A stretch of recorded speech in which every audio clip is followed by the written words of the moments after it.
A sealed scroll, a trembling world, for mysterious riders thundering across history. What if the past wasn't just history, but prophecy in motion? They weren't just visions, they were warnings. They weren't just symbols, they were soul-shaking truths. Daniel was told, seal the book until the time of the end. Daniel 12:4. But Revelation rips the seals open. What's unleashed is not just the end of the world, it's the beginning of your final decision. Welcome to Awakened Soul, where prophecy isn't just studied, it's felt, it's lived. It's awakening you, for it's too late. But here's what most forget. The enemy of God is not just attacking with violence. He attacks with confusion. He doesn't always destroy the word, he counterfeits it. He twists the truth until it sounds holy, but leads to death. And today we live in a time when many are reading the Bible, but few are hearing God. Where truth is marketed, or faith is bought, where even the sacred becomes a show. That's why the Four Horsemen are not just history, they are a divine warning. The scroll is breaking, the storm is near, the riders are already galloping through time. The white horse, the gospel's first love, and I saw, behold, a white horse, and he that sat on him had a bow, and a crown was given unto him. Revelation 6:2. To this is the gospel, pure, powerful, unashamed. The early church, young, bold, unstoppable men and women who carried the truth like fire in their bones. They had no weapons but the word, no army but their faith.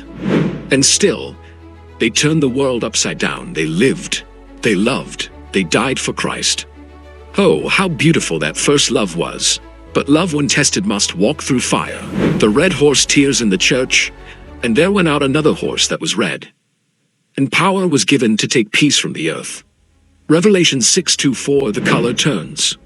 The white is stained with blood. Nero lights Christians on fire. Arenas are filled with screaming believers. Children clinging to their mothers as the lions approach. But they still sang. They still prayed. Because even if their bodies were torn, their souls were anchored in eternity. The enemy thought persecution would crush the gospel. Instead, it spread like wildfire. The black horse loved for sale, and I beheld a black horse. And he had a pair of balances in his hand. Revelation 6:5. Now, the threat is not violence, it's corruption. The gospel becomes a product.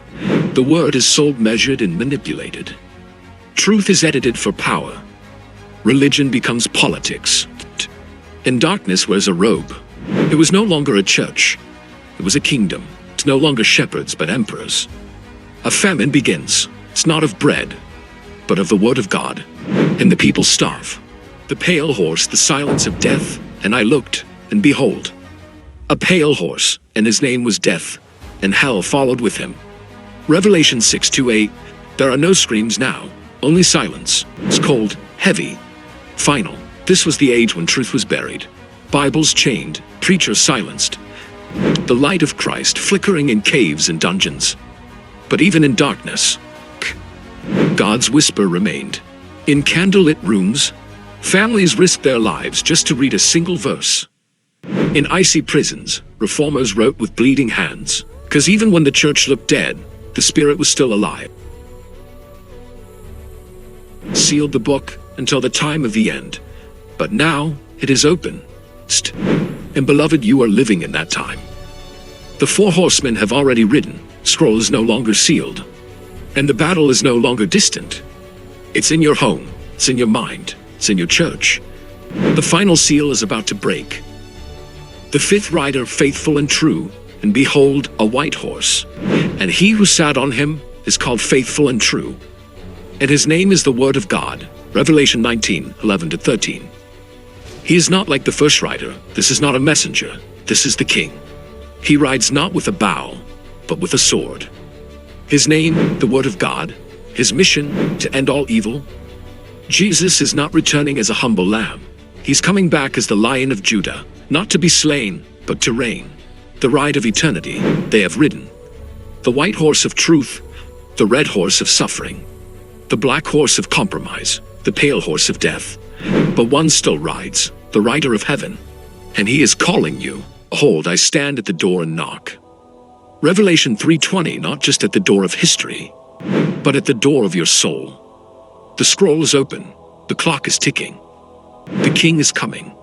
Now is the time to awaken. It's not just to prophecy, but to purpose. Not just to fear, but to faith. This is Awakened Soul. You've just witnessed the ride of eternity.